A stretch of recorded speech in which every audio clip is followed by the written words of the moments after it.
Ассалаумағалейкум, құрметті көрермендерім. Таңертең уақыт.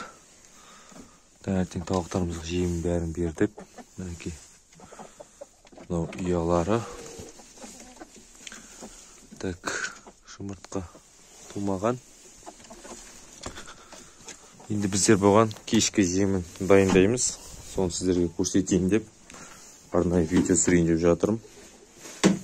Так, мына шелек.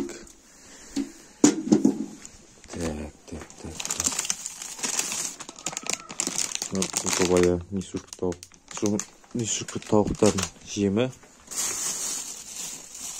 Так, мінекей. Мына бидай. Мына бидай, мысалы, суда көп тұрып қалған жағдайда бұның бір жақсы бұл ашиды. Енді нанның өзі бидайдан жасалғаннан кейін бұл ашиды да тауықтардың манағыдай басуына жақсы себепкер болады. Сосын мынада араластырылған жем бар.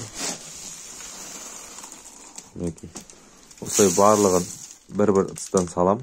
Бұл дейтін әйтпесе кеше көп беріп қойғанмын.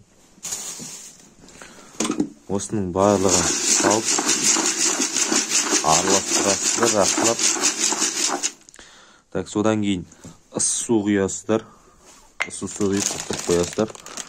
Мынаны салып жіберейін. Жалпы басында негізінде мен 2-2-ден салып жүрдім. Таңертеңге, кешкіге. Сосын таңертең бергенде көбірек беріп кетеді. Сол себепті бір-бірден салам. Таңертең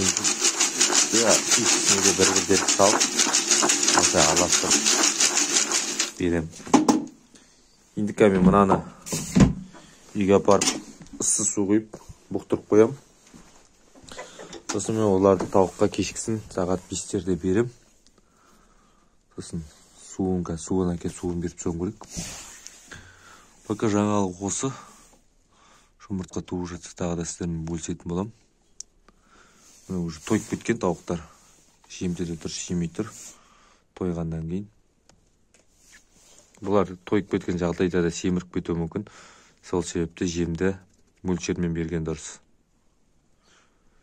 Келесі видеода көріскенше сау саламатта болыңыздар.